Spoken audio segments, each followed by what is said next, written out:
que la oración efectivamente está establecida en las cartas después de los evangelios, Hechos en adelante, hasta Apocalipsis.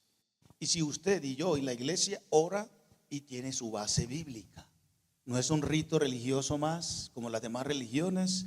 Acuérdense que hace unos días yo les dije que la oración cristiana expresa un nivel superior de vida espiritual. ¿Sí se acuerdan? La oración del cristiano expresa un nivel superior de vida espiritual. Ahora no oramos por si acaso alguien que está por allá no sé dónde nos escuche. Ahora oramos sabiendo, convencidos y creyendo que oramos a un Dios real, vivo, verdadero, que me ama, que me cuida, que me escucha y que me responde.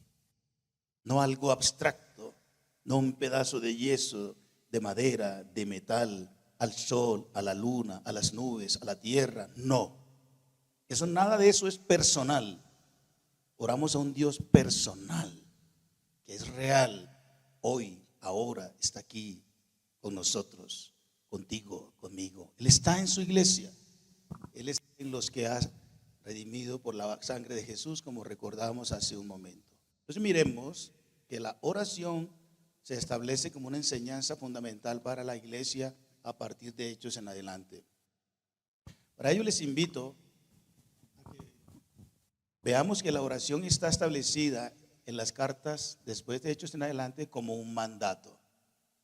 Es decir, no se trata de que si usted quiere o no quiere orar. Claro que usted tiene la libertad de hacerlo, pero si usted dice que es un hijo de Dios, si usted dice que es una hija de Dios y no habla con su Dios, no, usted dice que usted es hija de Dios y no habla con su Padre Celestial, no ora a Él, no lo reconoce, no lo alaba en la oración, no le pide, no le ruega, no le suplica, no le da gracias, entonces ¿dónde está esa comunión? ¿Dónde está esa obediencia que usted dice tener a su Padre Celestial? Un hijo correcto obedece, habla, dialoga con su Padre, en este caso con el Dios verdadero. Colosenses capítulo 2, vamos a mirar en primera instancia que la doctrina de la oración en el Nuevo Testamento está establecida por sus mandatos. Es correcto y es una orden de parte de Dios orar. Vamos a leer en el capítulo 4, versículo 2 de Colosenses.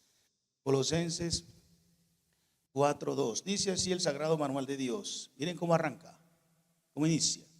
Perseverad en la oración, velando en ella, con acción de gracias. Ese texto tan pequeño, tan corto en contenido, tiene una amplitud de enseñanzas. Por supuesto no vamos a ampliar porque tenemos más para compartir. Pero este texto nos llama precisamente que es una orden perseverar, es decir, continuar, a seguir haciéndolo, seguir constantes en la oración. No es por allá cuando voy a la iglesia el domingo. No es cuando me acuerdo que tengo una crisis, una prueba, una necesidad, una tribulación, que voy a orar o voy a pedir que oren por mí. La oración es una práctica constante, perseverante. El que persevera en la oración, por supuesto, cuenta más mayoritariamente con la gracia de Dios. Entonces, ahí ese texto nos enseña, nos manda a ser constantes en la oración con profundo sentido ¿de qué? De gratitud. De gratitud.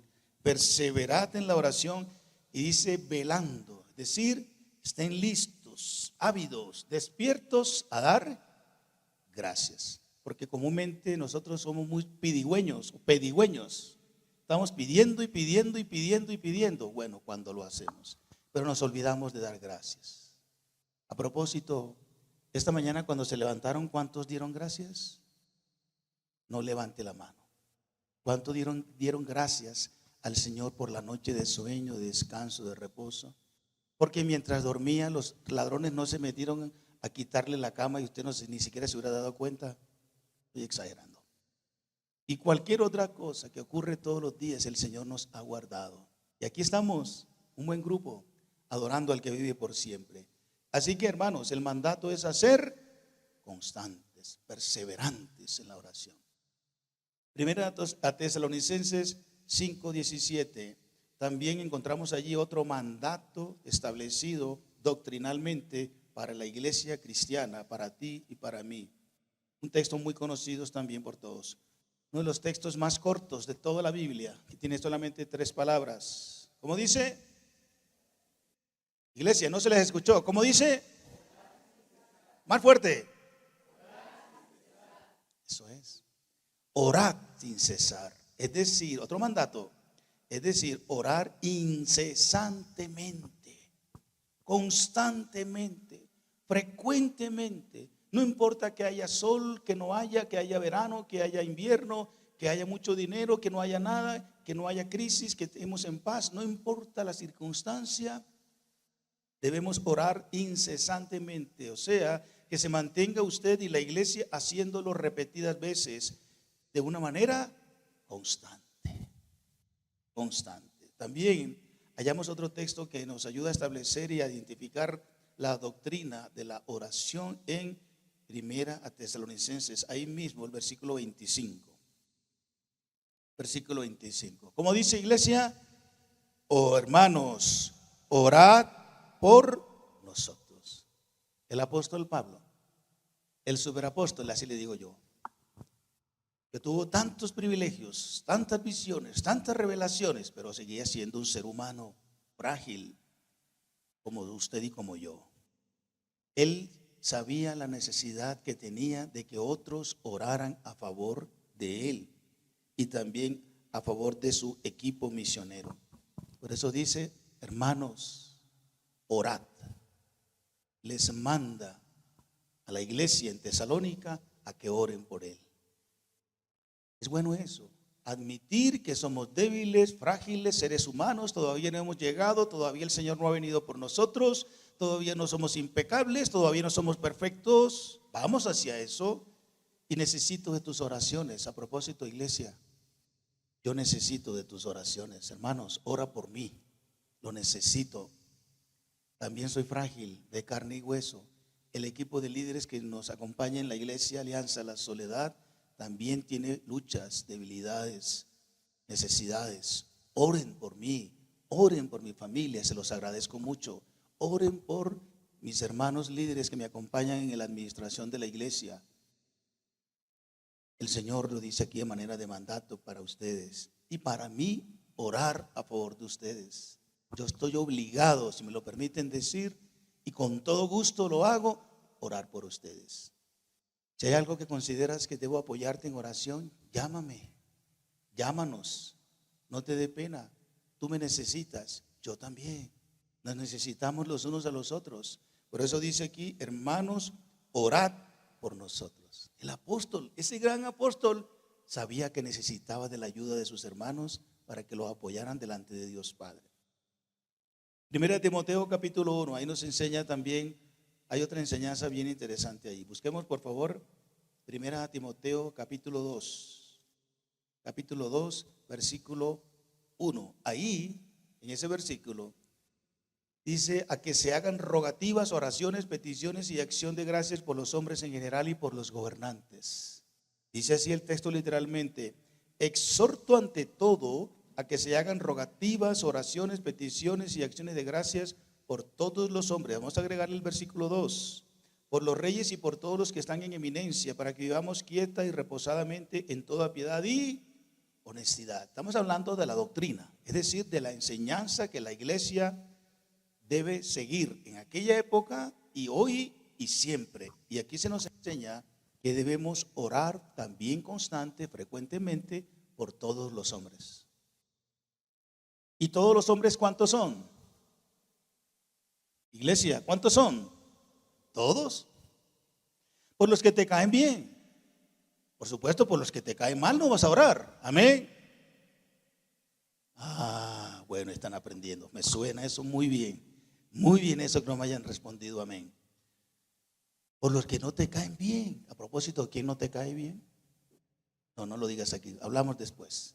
Te recomiendo que ores por él, que ores por ella, que ores por ellos, pero oras bien, bendiciéndolos. Dice la escritura: bendecid y no maldigáis a los que te persiguen, a los que te ultrajan, a los que hablan mal de ti mintiendo. Ora bien por él, por ellos. A los que te oprimen, a los que te abusan, a los que te insultan, ora bien por ellos, por ellas. Eso terapéuticamente, espiritualmente, bíblicamente. Es correcto. Te hace muy bien sacar de ti toda esa carga energética negativa de resentimientos, de enojos contra, por ejemplo, contra los gobernantes. Bien, ¿quién está molesto con el gobernante actual? Bueno, yo sé que más de uno por ahí, pero ahí apenas un hermano levantó la mano. Aquí lo bájelo, hermano, para que no se den cuenta. Yo también he orado y me he molestado y me he resentido con el gobernante y los gobernantes de turno. Pero luego, cuando volvemos a las Escrituras y leemos esta doctrina de la oración para la iglesia, digo, Señor, perdóname. Porque aquí no dices en tu palabra que condenen, juzguen, critiquen y censuren a los reyes, a todos los que están en eminencia. Aquí dice, exhorto a que se hagan rogativas, peticiones y acciones de gracias por el presidente Gustavo Petro, por los senadores, representantes y los ministros, el gobernador de Cundinamarca, el alcalde de Bogotá, los concejales y diputados, o también por tu jefe que te manda a trabajar más de la cuenta, que abusa de tus capacidades, que desdeña de tu persona, etcétera. Por tus padres, que son autoridad sobre ti, los que todavía están bajo la autoridad paterna. Por cuanto sean gobernantes o autoridades superiores sobre ti, ora por ellos. Bien, Señor, te ruego que lo quiten de ese empleo y que lo cambien y me mandes a otro que me trate bien. No, ora bien por él, ora bien por ella. ¿Cuál es la bendición? Dice la Biblia que la bendición, la consecuencia, es para que vivamos quieta y reposadamente en toda piedad y honestidad. Hermanos, si el Señor lo dice así, así es que funciona. Así es correcto. No le agregues, no le quites y no busques tu justificación para no orar por todos los hombres. Por el vecino que te barre la acera y te echa la basura para la puerta. ¿No le ha pasado? A nosotros nos ha pasado y nos ha tocado orar y aguantar y recoger la basura. Y después de un tiempo que la vecina no nos hablaba, eso pasó en otro lugar de La Mancha, no aquí. Y vemos luego que la vecina después nos saluda, sin pelear con ella, porque toda vez que peleamos, perdemos nosotros.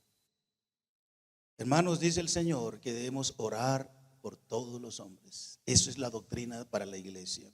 Hebreos capítulo 13, versículo 18. Otro texto, otra enseñanza sobre la oración como mandato y doctrina, enseñanza fundamental para la iglesia. Hebreos 13, 18. ¿Ya lo tienen? Ustedes me escuchan, yo lo leo a favor de ustedes. Dice así el Sagrado Manual de Dios. Otra vez, mandato. Orad por nosotros, pues confiamos en que tenemos buena conciencia, deseando conducirnos bien en todo. El escritor humano, lleno e inspirado por el Espíritu Santo de Dios, manda a orar otra vez por él y su equipo ministerial. ¿Para qué? ¿A fin de qué? Dice, a fin de que tengamos la buena conciencia y conducción espiritual. Importantísimo esto. Mire, ustedes no pueden ver mi conciencia. Ustedes pueden ver mi conducta, mi comportamiento, pero no mi conciencia. Y el texto efectivamente nos dice que debemos orar a fin de mantener una buena conciencia y, por supuesto, conducta espiritual. Yo no puedo ver la conciencia de ustedes. Yo no puedo ver qué tan buenos, puros, santos, limpios sean en su conciencia. Cómo estén pensando de la vida, del mundo, de otros. Y cómo vienen aquí, cómo venimos aquí henchidos de una aparente espiritualidad, pero por dentro estamos pensando quién sabe qué cosas. Eso es no tener una limpia conciencia. Entonces lo que el Señor nos manda aquí a la iglesia, a mí, como enseñanza para la iglesia, es que oremos los unos por los otros para que mantengamos una limpia conciencia. Es decir, una limpia capacidad y disposición de nuestra conciencia de hacer, de pensar y de discernir y de juzgar correctamente las cosas. Porque a veces no juzgamos correctamente a las personas. Tenemos prejuicios, daños, ofensas, ingratitud y hablamos mal de los demás o hacemos mal a los demás, pero cuando estamos delante de él o de ella, con besitos y abrazos y adulaciones, y cuando se va, eso no es tener una limpia conciencia. ¿Así has procedido alguna vez? Sí, hermanos, me da la impresión que sí hemos procedido así. Entonces la petición es muy buena para que en nosotros siempre haya una limpia conciencia y no seamos unos hipócritas religiosos, sino que amemos de veras, respetemos, valoremos de veras y tengamos un juicio adecuado moralmente y espiritualmente correcto, y también llevemos una conducta ante nosotros y ante la sociedad y ante en cualquier lugar de manera correcta. Es decir, que seamos coherentes con nuestra fe cristiana que decimos profesar. Limpia conciencia. Ora por mi limpia conciencia, hermano, te lo agradezco. Que yo no sea un hipócrita religioso. Y yo voy a orar por ti, por la iglesia, para que tengamos una buena conciencia. Aquí, entre nosotros, cuando nos vemos, cuando estás en tu casa, cuando estás en tu empresa, cuando estás en el negocio, cuando estás en la calle, donde sea que estés. Oremos para que la iglesia, la Soledad y la iglesia de Cristo en Colombia tengan una limpia conciencia. Santiago capítulo 1, ahí mismo, seguido de la carta que continúa después de Hebreos, hay otro mandato como doctrina, como enseñanza fundamental para la iglesia. ¿Qué dice, iglesia? Yo leo para ustedes. Pero pida con fe, no dudando nada, porque el que duda es semejante a la onda del mar que es arrastrada por el viento y echada de una parte a otra. Aquí el autor manda pedir con fe, ¿producto de qué? De que si alguno tiene carencia de sabiduría para discernir las pruebas, las dificultades, las aflicciones naturales que pasamos como iglesia, como cristianos, debe pedir sabiduría a Dios para saber manejar lo que está pasando, cómo proceder en función de lo que está pasando. Entonces dice, pero pida con fe. Es decir, de pedir creyendo, sin dudar de ninguna manera. En este caso, pedir sabiduría, hermanos. Pidamos sabiduría cada día. Señor, enséñame, dice el salmista, ¿se acuerdan? Enséñame a contar de tal modo, enséñanos a contar de tal modo nuestros días, que esto aporte a nuestro corazón sabiduría. Necesitamos la sabiduría, no la de este mundo, que es animal, terrenal y diabólica. Así dice el texto, y yo le creo. Cuando yo obro, hablo, pienso, me conduzco, reacciono con la sabiduría de este mundo, procedo así como dice el texto en Santiago al final. Pero cuando pedimos sabiduría de Dios, dice que es primeramente pura. Dice que es sin incertidumbre. Dice que es pacífica, que es amable, es sin hipocresía la sabiduría de Dios. ¿No te parece que es mejor? Pidamos a Dios sabiduría, la de Él, la que Él tiene, con la cual nos trata a nosotros y nos trata a todos. También dice Santiago 5:13. Santiago 5:13, y mismo en la carta, busquemos el capítulo 5 y leamos el versículo 13. ¿Está alguno afligido? ¿Qué es lo que debe hacer?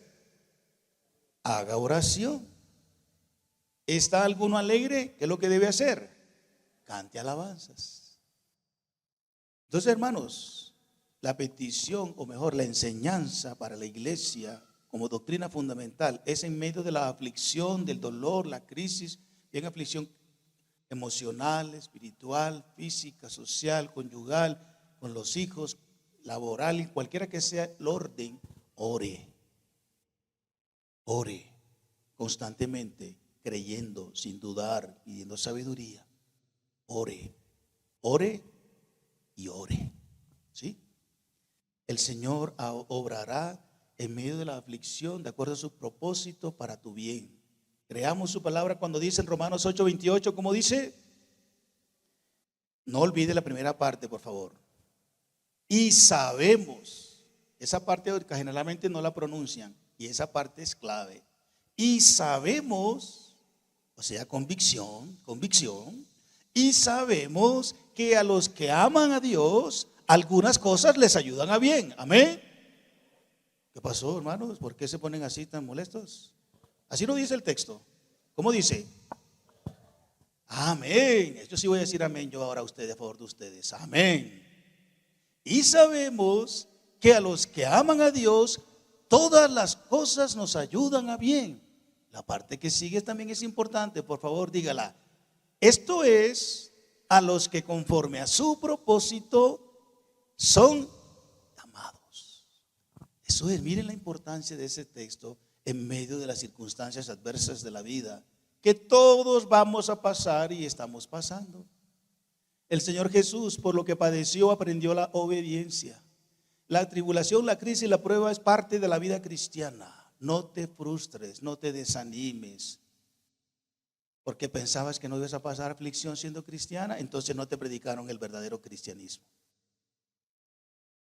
Las aflicciones son parte de la vida de Cristo. Cristo padeció por nosotros y Él aprendió la obediencia, humanamente hablando. Nosotros también hemos de pasar por las aflicciones, por las pruebas. Pero en medio de ellas, ¿qué dice Santiago 5:13 que debes hacer? Orar a tu Padre Celestial, pidiendo sabiduría, prudencia, mansedumbre, humildad y el conocimiento para proceder de manera correcta. Santiago 5:16, ahí mismo unos versículos más adelante, dice: confesaos vuestras ofensas unos a otros y orad, otra vez, unos por otros, para que seáis sanados. Miren lo que dice a continuación: y la oración eficaz del justo puede mucho. ¿Alguna vez has estado molesto con alguien? Hermanos, con los hermanos, ¿con alguien de la iglesia? Yo sí. ¿No así, pastor? Sí. ¿Y he tenido que hacer esto? Sí. ¿Confesar, hablar con la persona? ¿En mi familia, con mi esposa, con mis hijos? Sí. Por eso les pido que oren por mí. Yo sé que usted también. Por eso dice el texto: confesaos vuestras ofensas unos a otros. Es decir, me confiesas cómo me ofendiste, te confieso cómo me ofendiste, y lo correcto que procede es: perdóname, te perdono. Me equivoqué, sí, lo reconozco. Yo sé que no siempre lo hacemos así tan fácilmente, y nuestro orgullo nos controla, que no nos deja admitirlo, y nuestra molestia por lo que nos están diciendo, sea correcto o no, en parte sí, en parte no, eso a veces nos molesta y tendemos a aguantarnos ahí, nos amarra. Pero la enseñanza, la doctrina de oración para la iglesia de Jesucristo es: confesaos mutuamente sus ofensas. Y dice la bendición, ¿cuál es? Para que seáis, y orad unos por otros para que seáis sanados. Porque nos afectamos, nuestra relación se afecta. Ya no te quiero ver, ya no te quiero hablar, ya me caes mal. No debe ocurrir eso en la familia de Dios, pero todavía en esta carne hay pecado, hay orgullo, y quiero prevalecer. Y yo soy el que tengo la razón, yo soy el que más sé. Y el Señor dice: para que seáis sanados, porque me he dañado contra ti, porque te has dañado conmigo, y necesitas sanar esa herida, ese dolor, ese rechazo, esa molestia que tienes contra mí, contra alguien, contra tu esposa, tu esposo, tus hijos, contra quien sea que tengas que sanar. Hermanos, si hazlo, te cae bien. La confesión y el perdón y la oración es muy saludable, pero muy saludable. Y terminamos esta parte de que la doctrina de la oración para la iglesia está fundamentada, la doctrina de la oración está fundamentada en la Biblia por sus mandatos. Terminamos con 1 de Pedro 4:7. 1 de Pedro 4:7. Mire quién está escribiendo aquí. Pedro. ¿Se acuerdan de Pedro, hermanos? No Pedro Calderón, no Pedro Naranjo. También nos acordamos de él, esos hermanos queridos de la iglesia de la Soledad. Estoy hablando de Pedro el apóstol, de aquel irascible, de aquel emotivo, de aquel sanguíneo, de aquel apresurado, que enseguida no terminaba de hablar del Señor Jesús cuando él metía la cucharada. Ese era Pedro. Y aquel que sacó la espada y le arrancó la oreja aquel que quería aprender a Jesús, violento, Pedro. Y de aquel que el Señor tuvo que decirle, apártate de mí, Satanás, porque me eres tropiezo, Pedro, invitando a Jesús a que hiciera lo que no venía a hacer, a dejar de morir por la humanidad. ¿Qué tal si el Señor hubiera escuchado a Pedro? Aquí nosotros estuviéramos perdiendo el tiempo, porque no hubiera muerto Jesús. Pero como es imposible que Dios escuche al hombre cuando pide algo que no es coherente con su voluntad, y gloria a Dios por eso. Afortunadamente Dios es Dios y Él no necesita de nuestros consejos para proceder. Y por eso Jesús le dijo al que hablaba a través de Pedro y a Pedro, apártate de mí porque me eres adversario para no cumplir con la misión que el Padre me ha encomendado. Ese Pedro que negó a Jesús, pero que se arrepintió de corazón porque el Señor lo trató con bondad y misericordia, han pasado varios años, ya Pedro es distinto. Es un Pedro restaurado, renovado, espiritual, con valentía, con arrojo, con firmeza. Y mire lo que dice para nosotros la iglesia acerca de la oración. Primera de Pedro 4:7. Mas el fin de todas las cosas se acerca. Sed pues sobrios y velad en la oración. Interesante cómo cambian las personas, ¿no? Cuando el Señor obra poderosamente y la persona también humildemente cede. Voy a leerlo otra vez. Mas el fin de todas las cosas se acerca. Sed, un mandato, carácter, sobrios y velad en oración. Hermanos amados, nosotros estamos esperando el retorno de Jesucristo por nosotros. Amén. A esto sí diga amén. Amén. De repente el Señor puede aparecer. Y yo deseo que todos los aquí presentes y los que no vinieron se vayan con Él, si son creyentes en Jesucristo. No lo garantizo porque el Señor es el que lo determina. Yo solamente espero y oraré para que todos los que vienen a nuestra iglesia sean verdaderos creyentes en Jesucristo. Y si no lo eres, te conmino en esta mañana en el nombre de Jesús que te arrepientas de todo corazón, reconozcas a Jesús como el Señor y el Salvador de tu vida, lo reconozcas como el Hijo de Dios, para que cuando Él retorne por su iglesia, porque lo ha prometido, te vayas con nosotros también a gozar de las moradas celestiales que Él preparó. Para estos es que escribe el Espíritu Santo a través de Pedro. Y interesante, él dice, sed sobrios. ¿Qué es sed sobrios? Obviamente, el antónimo de ebrios. ¿Y qué es estar en ebriedad? Es estar en descontrol. No hay armonía en la mente, en el cuerpo, en el alma de un ebrio, ¿verdad? Por eso piensa, habla y físicamente se comporta inestablemente. El antónimo de sobrio, por lo tanto, es este término, sobrio, el antónimo de ebrio. Es decir, una persona bajo el control de sus emociones, de su alma, en su espíritu y en su cuerpo. Entonces, el Señor nos invita a eso a través de Pedro. Interesante. Pedro, que antes no era sobrio, sino ligero, y sus emociones lo controlaban para proceder y hablar como lo hacía, ahora es un tipo que antes de hablar, piensa. Ahora es un tipo que observa, analiza lo que está pensando, el comportamiento de las personas, de él mismo. Ahora conoce el proyecto y el plan de Dios y ahora piensa y actúa y se conduce en función de eso. Y eso le daba cabalidad de vida, le daba control, dominio propio, le daba el control de sus emociones. Era un tipo, un hermano, un apóstol sobrio, controlado. Así debemos ser. Y si eres una persona controlada, equilibrada, mentalmente sana y que estás observando todas las posibilidades que haya y coordinas de acuerdo al plan de Dios para tu vida, entonces vas a proceder a orar.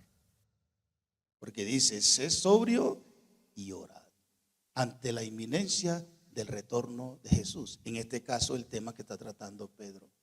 Lo aplicamos para la venida de Jesús, pero lo aplicamos también para todas las áreas de nuestra vida, ser sobrios. Es decir, cálmate, cálmate, espera, piensa, analiza, contrólate. Si tus emociones están sujetas al Espíritu Santo o están sujetas a tu carne. Si tus emociones están sujetas al sagrado manual o al manual de tu propia perspectiva humana de las cosas. Y luego habla, piensa, procede. Y ora. Y vas al trono de la gracia y vas a orar. Y esa doctrina se basa en las Sagradas Escrituras. Por eso ese estudio. Porque si vamos a pensar así, es en función de lo que ya sabemos que la Biblia enseña. Y es verdad. Por ahí hay muchos que emiten palabras, ruegos, peticiones, pero no son una oración dirigida a Dios, ni tampoco en consonancia con la doctrina bíblica, ni mucho menos sujetas a la voluntad de Dios. Entonces, eso está muy bien. Gracias, muy amables. Vamos a la segunda parte. Hemos dicho que la doctrina de la oración para la iglesia cristiana está fundamentada en la Biblia misma, en la voluntad de Dios revelada en su palabra. Esta está establecida por sus mandatos y he compartido brevemente algunos textos que así lo confirman, ¿verdad? Ahora, está establecida por sus maneras, que era una de las cosas que estaba compartiéndonos el hermano. ¿Cómo debemos orar? Hasta aquí dije mandatos para orar o por qué orar. Ahora, ¿cómo debemos orar? Permiso.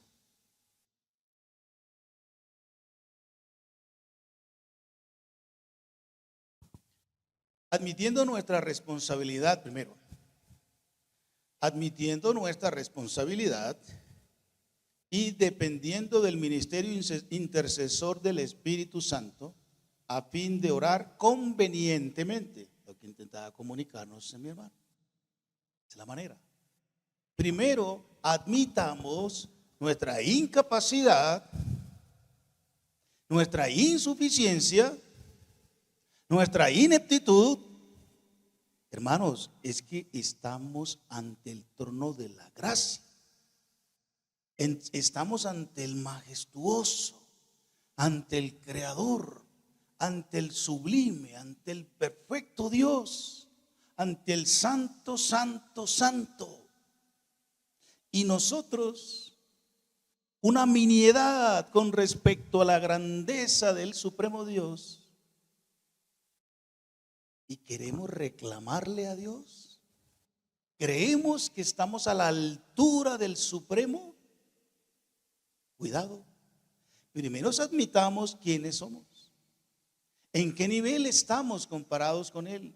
Solamente el hecho de decir comparados con Él ya es algo para que miremos si filosóficamente eso es correcto decirlo. Porque ¿cómo nos vamos a comparar con la majestad? Somos criaturas. Entonces reconozcamos primero qué somos, quiénes somos.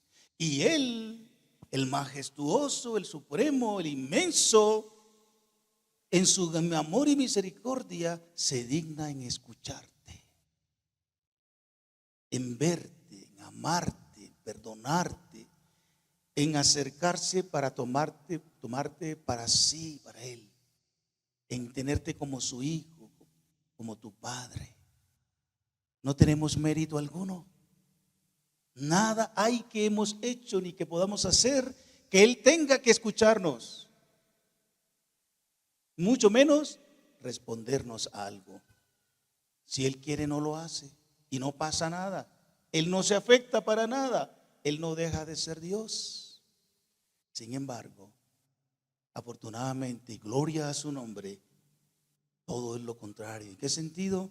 En que Él te ama. En que Él te ama. Y su grandeza e inmensidad no ha sido para Él nunca un tropiezo para acercarse al ser humano, a su criatura, y ayudarla y restaurarla y expresarle su gracia, su amor, etcétera, etcétera, ¿verdad?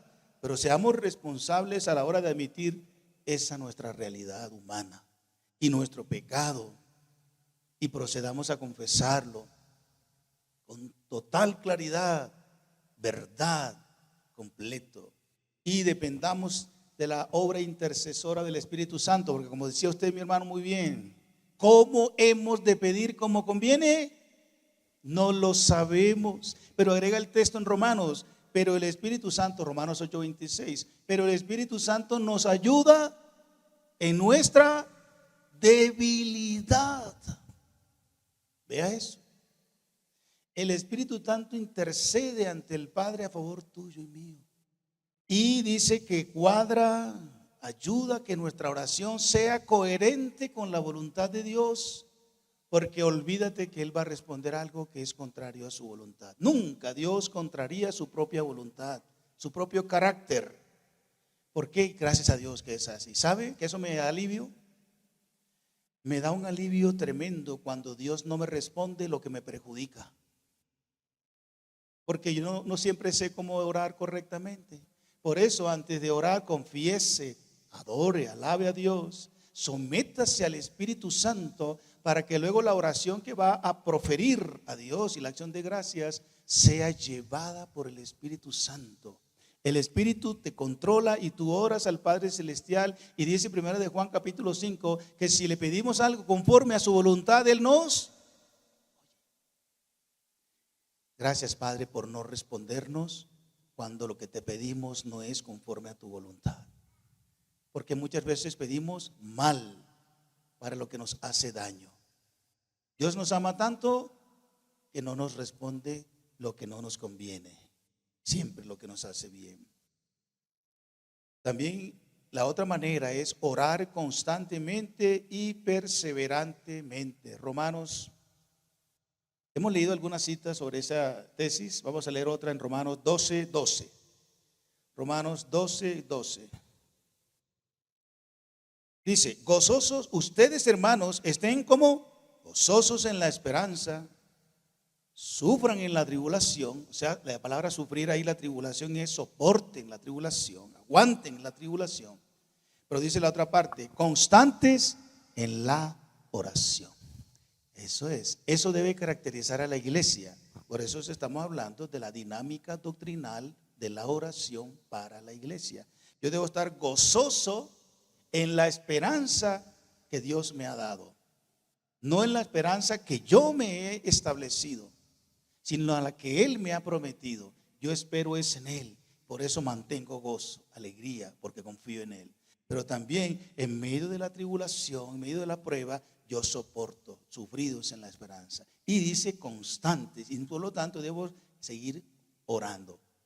Esa es la manera de la oración, como llevamos la oración la iglesia y cada cristiano. También dice ocuparse en ella sosegadamente, es decir, estar libre en tiempo, o sea, disponer del tiempo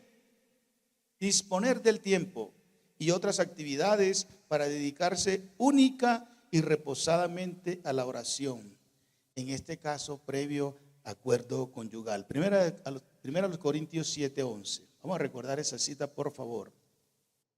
Primera a los Corintios capítulo 7 versículo 11.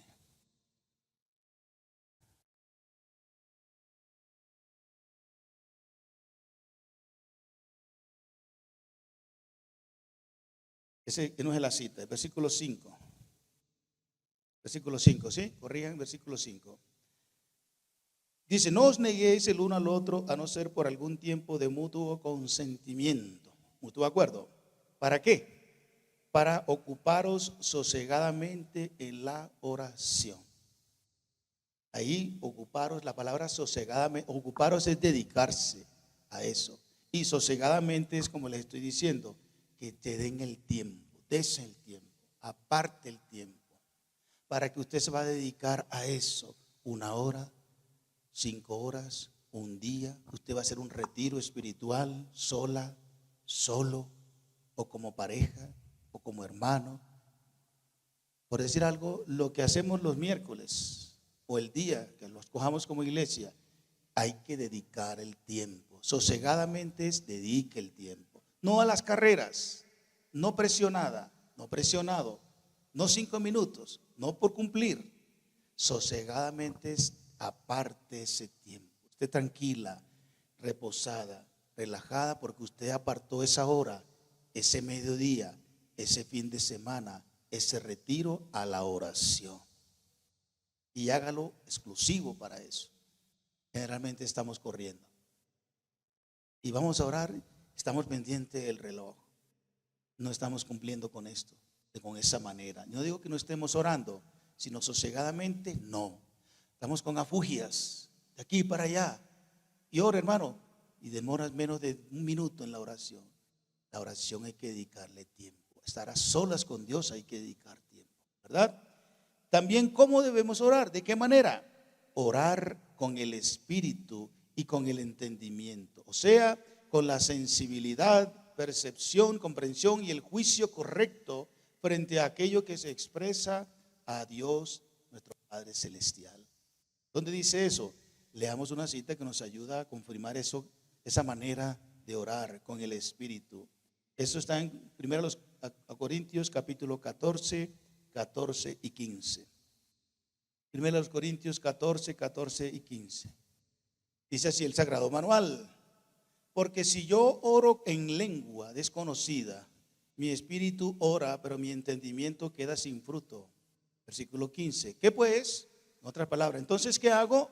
Dice, oraré con el espíritu, pero oraré también con el entendimiento. Cantaré con el espíritu, pero cantaré también con el entendimiento. Es decir, hermanos, que la enseñanza a la iglesia, cómo debe orar, es sujeta al Espíritu de Dios y sujeto al espíritu humano también, a nuestro interior.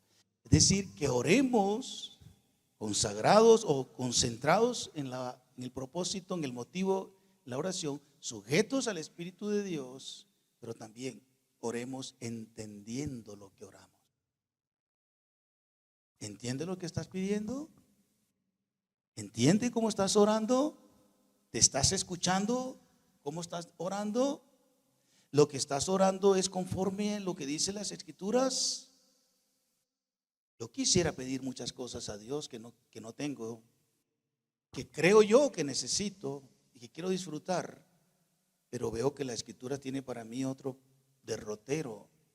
Entonces uno debe orar coherentemente con el manual de Dios, coherentemente con el Espíritu Santo, es decir, con el entendimiento espiritual correcto, para que esa oración tenga sentido y sea coherente y sea escuchada y según la voluntad de Dios respondida. Porque muchas veces oramos sin entender. Es más, bueno, vamos a pedirle al hermano Felipe que ore. Hermano Felipe, ore. Yo no sé en qué se llama Felipe aquí, creo que es el hijo suyo. Él está arriba, no va a orar, tranquilos. Viene Felipe y se levanta y se pone a orar. Padre, te pido que me des un avión, te pido que me des un viaje al Mediterráneo. Y todos decimos amén, amén, amén. Por eso no digan amén a todo. Si el hermano está orando algo que tú sabes que no es correcto, que no es coherente con el manual de Dios, no digas amén. Ora con el entendimiento. Por eso no es correcto que a la hora de orar en grupo, todos oren al mismo tiempo. Porque entonces, ¿quién entiende a quién? Por eso una sola persona ora, el resto escuchamos. Y si está orando coherentemente con el manual de Dios, sujeto al Espíritu y según la voluntad de Dios, decimos, sí, Señor, por favor, Señor, actúa, Señor, o responde, Señor, amén, hazlo, Padre. Pero si no es coherente, es entendible, no es correcto, bíblica, doctrinalmente lo que está pidiendo, porque tienes que orar por el entendimiento, coherentemente con la verdad de Dios. Y cuando estés orando a solas, también con mesura, sin correr, a la ligera. Sométete primero, antes al Espíritu Santo de Dios. También, ¿cómo debemos orar en la iglesia? Pedir en la oración por y con profundo amor por los hermanos. Con y con profundo amor para los hermanos. Filipenses capítulo 1, versículo 9. Filipenses 1, 9.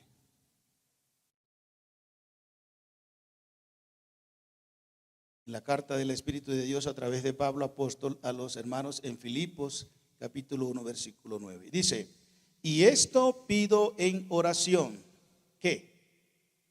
Que vuestro amor abunde aún más y más en ciencia y en todo conocimiento. Lo repito, y esto pido en oración, que vuestro amor abunde aún más y más en ciencia y en todo conocimiento. Es decir, el amor siempre debe prevalecer y debe ser la motivación para orar a favor de los hermanos.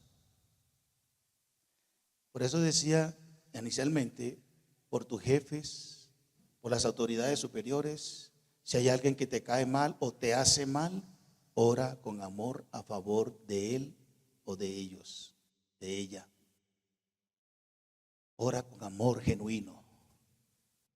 Cuando Jesús estaba en la cruz, siendo insultado, atacado, maltratado, crucificado, en la cruz Él no expresó odio, resentimientos, malos deseos para sus opresores y homicidas. Por el contrario, Él dijo, ¿cómo? ¿Cómo dijo Jesús? En expresión de su amor, en oración al Padre por la multitud que lo agredía: Padre, perdónalos, porque no saben lo que hacen. Son unos ignorantes frente a la realidad de lo que yo estoy haciendo a favor de ellos. Él estaba muriendo por ellos, pagando por sus pecados, y ellos estaban matándolo. Pues bien, si alguien también está haciendo eso contigo, tú vas a pedir al Señor misericordia, compasión, restauración. Vas a perdonarlos, y vas a orar con amor a favor de ellos, de ella, de él, de quien sea. Eso es doctrina para la iglesia, enseñanza fundamental para la iglesia. Y si tú eres parte de la iglesia de Cristo, esta es la enseñanza para nosotros, para la iglesia de Cristo. No orar mal, vengativamente, ¿verdad? No orar imprecatoriamente, como se hacía en el Antiguo Testamento. Padre, esa maldad que mis enemigos quieren contra mí, devuélvela, y también acábalos. ¿Leyeron eso en el Antiguo Testamento, verdad? Pues en el Nuevo Testamento Jesús dijo: al que te maldice, bendícelo. Al que te haga mal, hazle bien. Al que te pida llevar la carga por una milla, llévasela. Mira cómo Jesús cambió la dinámica de la vida y del amor hacia el prójimo. Y en la oración también es lo mismo. El Señor lo dice, que así debemos orar. Entonces, pedir en la oración por amor y con amor por los hermanos. Filipenses 1:9. Orar sin cesar o incesantemente indica repetidas veces y constantemente. La cita que ya hemos leído de Filipenses capítulo 1, 2 Tesalonicenses capítulo 1 versículo 17. También orar fervientemente. Santiago 5:17. El ejemplo de Elías, que oró con oración, esto es, oró a Dios, que con un profundo sentido de adoración, como decía el hermano ahí atrás, Elías, cuando dice oró con oración, es decir, oró con profundo sentido de la adoración, en pleno reconocimiento y confianza que Él, el Señor, era suficiente y todopoderoso para hacer la obra que le pedía. ¿Y cuál era la obra que le pedía? Que no lloviera o que lloviera. Pero oró con un profundo sentido de adoración y de convicción y de fe que Dios era todopoderoso para eso. Ore con eso también, así con fervor, con total convicción de lo que está pidiendo, y si es guiado por el Espíritu, el Señor tendrá a bien responder conforme a su voluntad.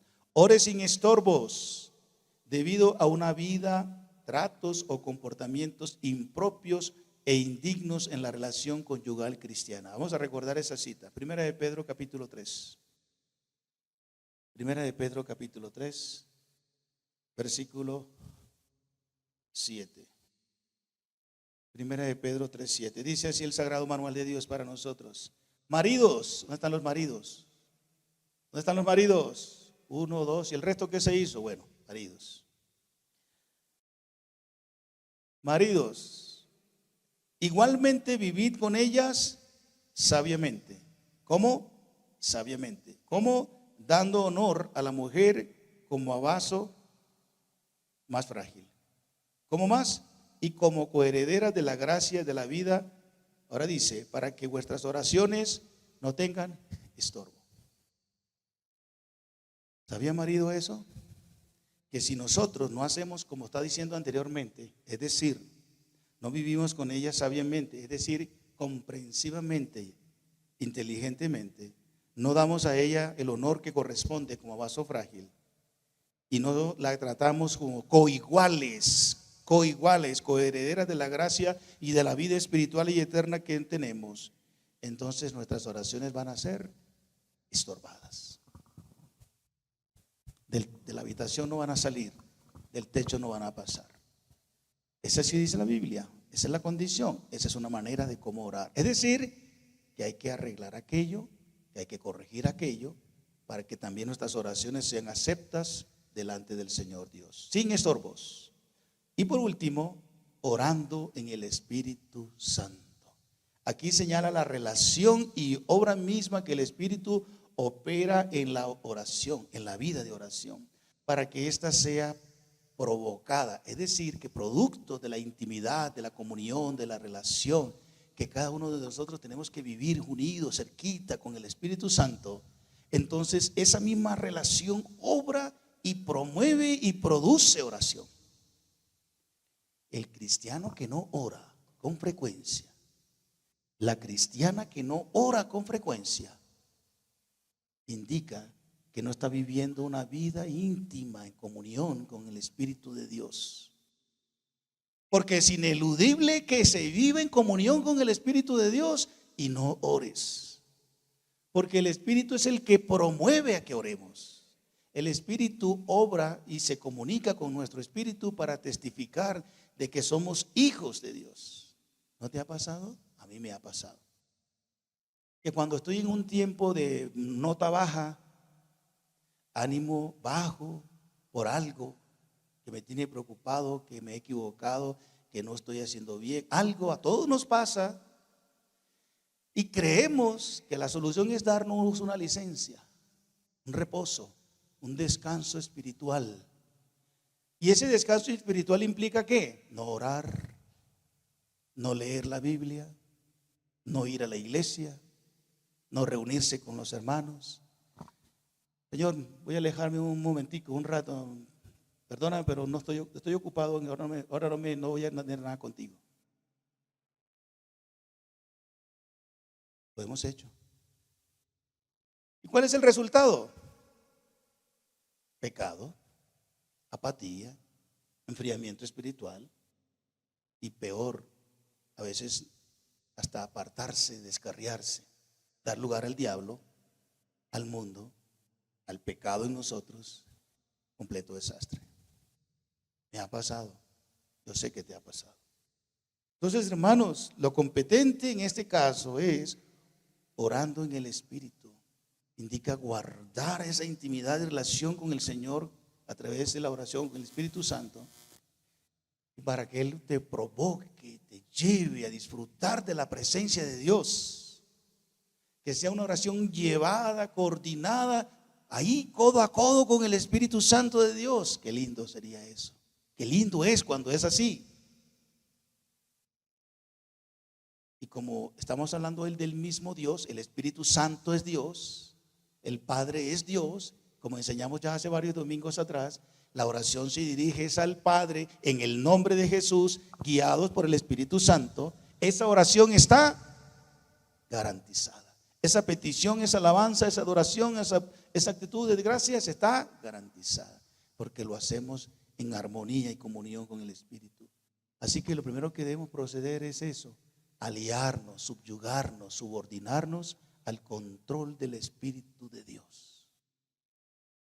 Entonces, cuando comencemos a orar, comencemos adorando, reconociendo, exaltando, glorificando, recordando las maravillas, el carácter personal de Dios, las obras de Dios. Padre, y te adoro y te alabo y te doy las gracias por esto y esto y esto y esto.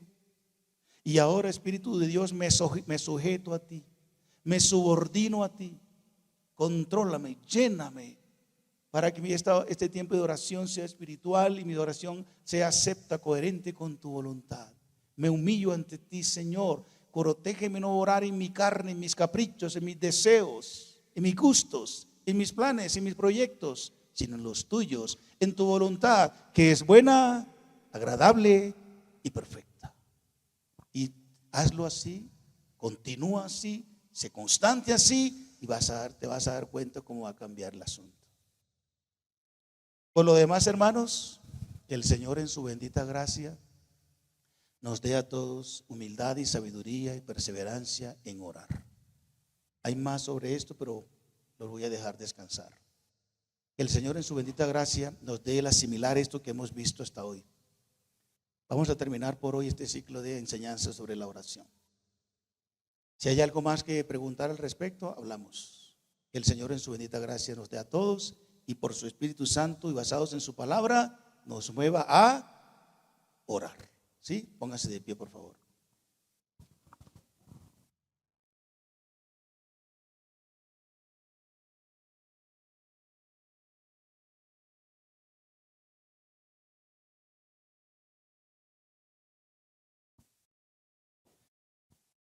Tómele la mano ahí el que está al lado suyo o abrácelo, si le deja abrazar, está bien.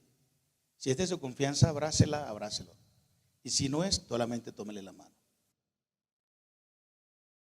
Y vamos a orar al Señor nuestro Dios. Bendito eres, Dios y Padre de nuestro Señor Jesucristo, que nos has bendecido con toda bendición espiritual en los lugares celestes. Y nos has escogido, Padre, para que seamos santos y sin mancha delante de ti.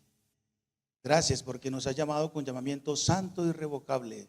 Nos has hecho linaje escogido, nación santa, pueblo adquirido por ti, Señor. Y gracias porque somos tus hijos eternamente y para siempre. Nada ni nadie nos podrá separar de tu amor que es en Cristo Jesús. Gracias por esta palabra, Dios. Que ella corra y sea glorificada y haga la obra para la cual la enviaste para nosotros en esta mañana. Y por favor, Padre, te pedimos que no seamos oidores olvidadizos, sino hacedores de tu palabra. Sujetos, llenos, guiados por tu Espíritu Santo y a tu palabra, para que la oración sea perfectamente guiada por tu Espíritu Santo, porque confesamos que no siempre oramos ni pedimos como conviene, sino para nuestros caprichos y deleitos y voluntad personal. Por eso te rogamos, por favor, que nos renueves, que renueve nuestra mente, Señor, para que comprendamos que tu voluntad es buena, agradable y perfecta. Oramos, Padre, en el nombre de Jesucristo, nuestro Señor, nombre que es sobre todo nombre. Amén.